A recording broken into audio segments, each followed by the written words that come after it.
Hi, it's Ben. It's Sunday the 20th of January 2013 now, so Happy New Year. Sorry I haven't had a video out like previously before we turned over to New Year, but I'm down in Southampton at the minute in my cabin on all the ships that I've been working on, and got quite a lot of free time, so I thought I'd make the most out of it because I can just try and kind of quickly get a video out there about some of the stuff that I've been into recently and try and actually been working on waffling a bit less in the videos, just to kind of try and keep up to date with what everyone else is doing as well.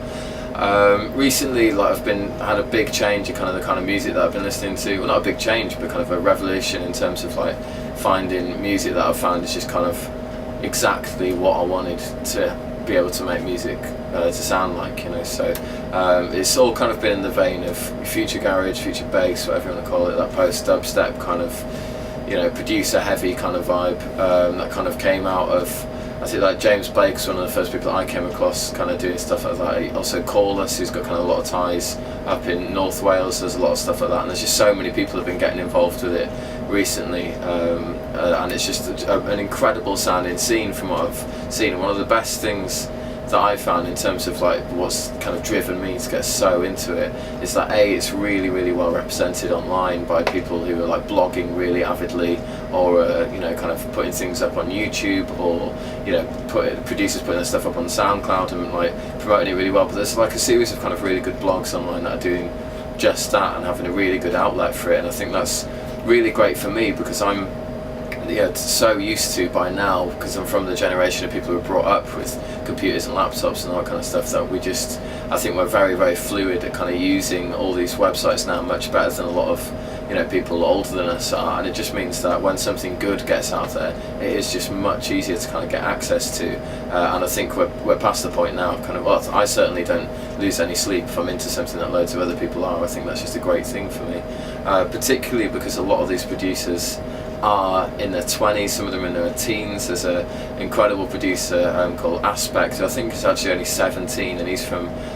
somewhere in the UK, I think probably up north somewhere. Had a tune out called Nike Girl, which is just an absolutely incredible track, which you need to get actually from his Bandcamp or wherever he had it for sale, because as soon as I heard it I just had to go and do the same. But that's just really inspiring to me, because these guys are much younger than me and are doing music that is better than I'm making myself at the minute, even though I'm out there working and kind of making a living from this kind of stuff. I think it's always important to keep sight of kind of what makes you happy and where you want to gear yourself to next. And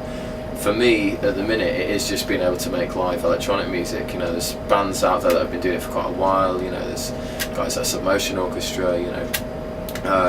Nerve, Jojo Mayo and Yannick Guizdala, kind of these guys who are doing that kind of thing. And that's kind of something I just wanted to touch on very quickly. Is just part of my intrigue about this music is not only do I just really like it, but how can I involve this instrument, which actually doesn't have nearly any place in it so far, or at least just myself as a bass player, as a role, how can I get involved in those kind of scenes, and how can I kind of network myself properly to kind of touch base with some of these guys. And I do double on synth bass, purely on the basis that I think that's just where it's at the minute. If you want to be a kind of decent working musician and you're not too interested in doing classical or old school jazz stuff, just double on synth, end off, or you can go down the route of having loads and loads of effects, which I'm trying to delve into a tiny bit, but there's still certain tones and kind of phrasings that you can't get out. But in terms of involving myself in that kind of music, something that I've kind of come up against straight away is just that, first of all, kind of the lead line in a lot of this stuff is kind of really chopped up samples of vocals, and we're hearing a lot of kind of singers who are down that kind of R. Kelly kind of vibe, that kind of stuff that was from the early 2000s that just was really well sung. These guys who can kind of wail really well and stuff like that, but then they are chopping stuff, chucking it up an octave, 2 octaves down, or using just short one-shot vocal things to create the chords that they're using and things like that, which means that it doesn't really make sense like it does with certain other tunes where you can maybe apply them to a sax, so you can apply them to keys or whatever to play that tune. It just doesn't translate as far as I'm concerned, but I'm still experimenting with that. I've been getting my mates to play that kind of stuff on trombone or on sax or whatever, or even trying to play it on bass with some effects and seeing what happens. But so far kind of not massively fruitful in that respect. But in terms of actually getting the vibe down and the grooves, that isn't as out of the picture. I've been recording my own versions of some tracks. Most recently I did a version of Almeria and Karma Kid's tune "Do Me Wrong," which is one of my favourite tunes in that kind of vibe. So 112-ish, I think, BPM kind of thing, kind of really, really decent, kind of slightly swung kind of vibe to it. And I recorded the keys parts, and first of all realised how important it is to get kind of the patch that they use or whatever, or the way they've kind of set up their synth sound for everything they do is integral to the groove and the feel of that tune. So that's kind of been interesting, kind of really getting my head inside using similar kind of synthesis that these guys do and getting my oscillators to kind of work in a similar way. And also just chord voicings, like there's only 3 chords in that tune, "Do Me Wrong," throughout the whole thing. But they're very, very specific with the voicings. You can change it and chop it around and stuff, and it'll still obviously technically be the same chord. But in terms of people just kind of hearing a tune and straight away twigging, that's like, oh this is that tune, which is it's definitely a very important thing to have about your tune, particularly in DJ culture, where someone's going to drop your tune in a set of other tunes. You need people to have their hands in their air within the first kind of couple of seconds, really, just really excited about what the rest of the tune is going to sound like. So that's been really interesting, to kind of trying to get that kind of stuff together in the patches, like I said, and processing, and really trying to have, like in terms of bass sounds, trying to have sounds that work really well and stand really well on their own before they've had a lot of processing put on them, because a lot of these sounds have got a great deal of processing done on them, and it's so masterfully done. They've got a grasp of like how to use things like reverb and delays and kind of all that kind of stuff as if they were instruments, or using them as instruments, not just as if they were, rather than using them as kind of added bonuses onto kind of maybe an instrumental part. They'll just, the reverb is as important, and the space, particularly in this kind of music. Like the first guys I heard who were kind of doing stuff that had that kind of effect on me, maybe kind of going back to, like, I definitely remember the first time I heard "Limit to Your Love" by James Blake. I was teaching at the time, and I remember being sat in my car in a car park and so I stopped the car, just to kind of listen to it, because it was just like nothing else that I'd heard, and another really important gateway into this kind of music for me was that, fortunately, even though I'm from a tiny pocket of kind of musicians in North Wales, there's not a great deal of us around. There seems to be quite a fruitful amount of stuff coming from some of the guys who are from there at the minute. Not least of all, Ivan David, the producer.